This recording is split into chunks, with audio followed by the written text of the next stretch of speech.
म चाहिँ कुनै कन्टेन्ट क्रिएटर होइन है, रमाइलो लागेर अनि त्यसपछि क्यामेराको युज गर्नको लागि भिडियो बनाउँदैछु। 10 मिनट काम गर्छ होला। जस्ट हाम्रो बाटोमा कस्तो बाटो छ, मान्छेहरू कसरी कतिको ख्याल गरेर हिँड्छ भन्ने लागि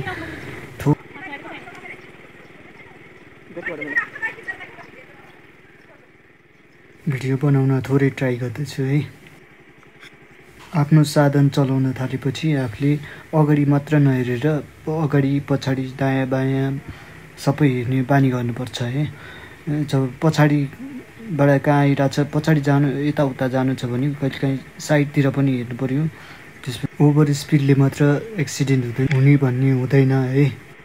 अनि आफूले जति नै ख्याल गरे पनि अब बाटो भनेको सबैको लागि हुन्छ, त्यही बाटोको लागि आफूले आफ्नो त्यसैले आफू कहीँ जानु लागेपछि आफू त्यहाँ पुग्छु भनेर सोचेर नै हिँड्नुपर्छ है।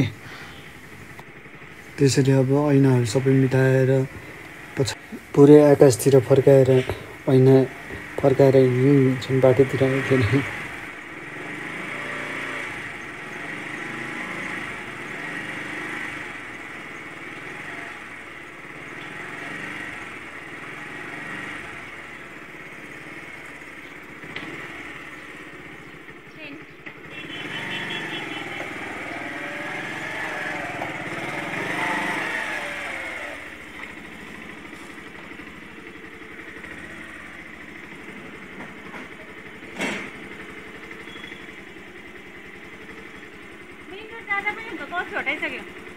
के हटेछ?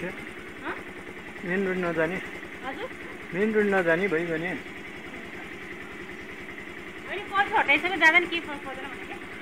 पर्दैन त पर्दैन, त्यही पनि नजान्नु भइगयो नि। सानो होस् ठुलो होस् जङ्सनहरू देखेपछि अलिकति आफूले पनि ख्याल गरेर यताउता हेरेर मात्र चलायो भने चाहिँ अलिक ख्याल सेफ हुन्छ। जुन चाहिँ हाम्रो बानी छ कि अरूले रोकिहाल्छ नि भनेर भन्ने बानी छ है।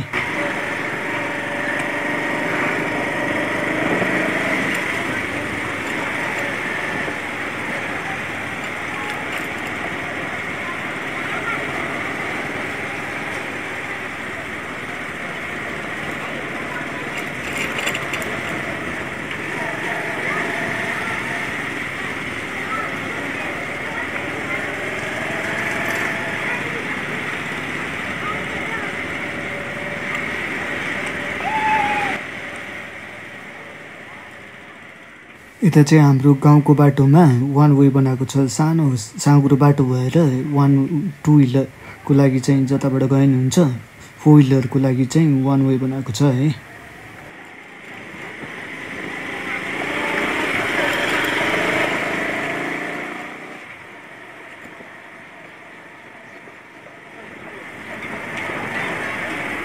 झन् वान वेको बाटो छ। अब घुम्तीमा गाडी एउटा रोकिदिरहेछ, अर्को ल्याप्प लाएर उताबाट मान्छे हाल्दैछ, घुम्तीमा यताबाट केही आइहाल्यो भने ठोकिने सम्भावना हुन्छ। आफैले त्यो बेला ख्याल गरेर हुनु।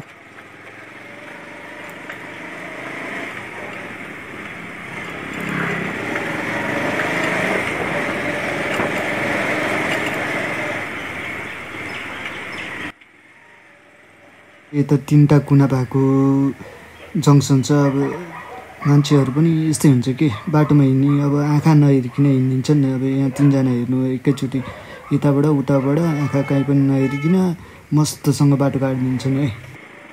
अनि आफूले केही गरी ख्याल गर्दा गर्दै नि चुस्स छोयो भने मात्र पनि सबै यहाँ भरिको मान्छे आएर एकैचोटि कुदाएर आइस आँखा देखिनुहोस् भनेर गाली गर्न थाल्छन् है। त्यही भएर ख्याल गर्नुपर्छ एकदमै।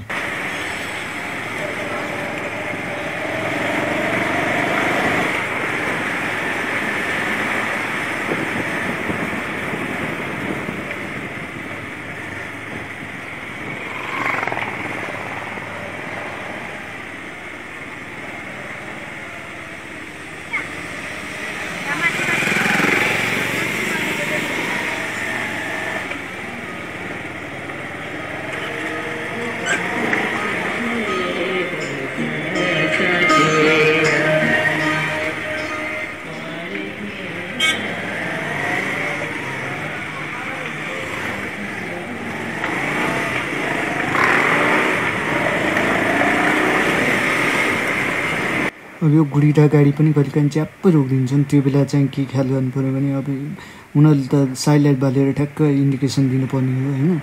नत्र अब टेल लाइट चाहिँ ब्रेकको लागु छ कि छैन त्यो हेऱ्यो भने चाहिँ अलिकति याद चाहिँ हुन्छ, तर सबैले त्यो हेर्ने बानी चाहिँ हुँदैन है।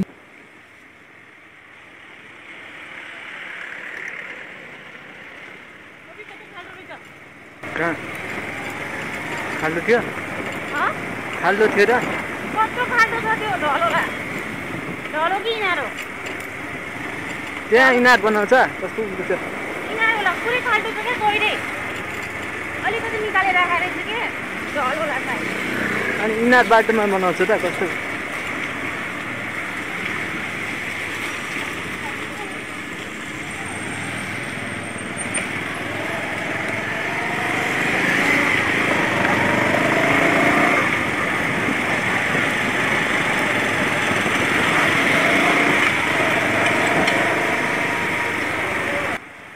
बुढाउँदाखेरि मैले राम्रो कुराउँछु, मैले खाँदैछु मैले चलेर पनि एकदम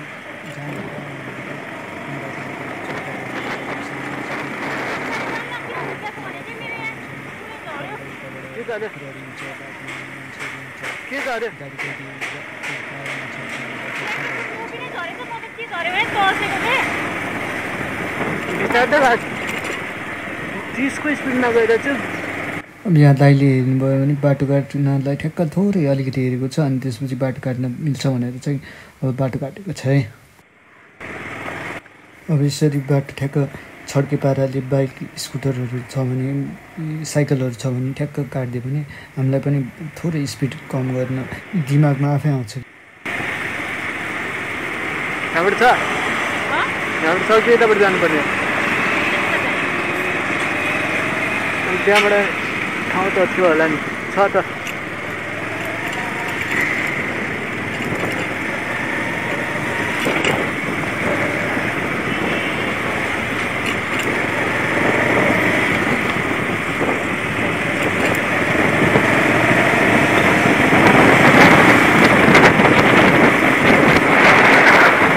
यहाँ अघिदेखि ऐना हेरिरहेको छु, पछाडिबाट एउटाले अगाडि जान खोजेछ है।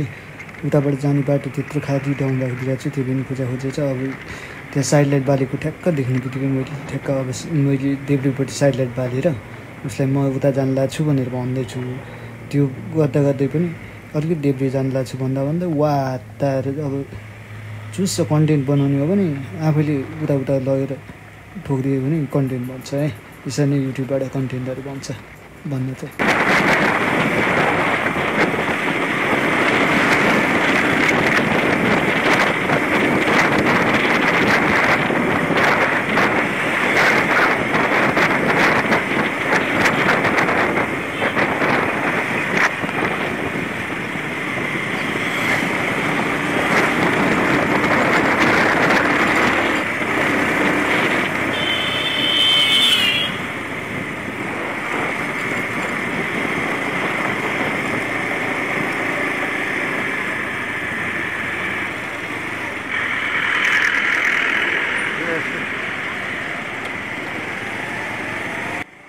बाटोमा बाइक लगेपछि गाडी लगेपछि हतार नहुनु चाहिँ कसैलाई नै हुँदैन है, फेरि याद गर्नुपर्छ। बाटो भन है भने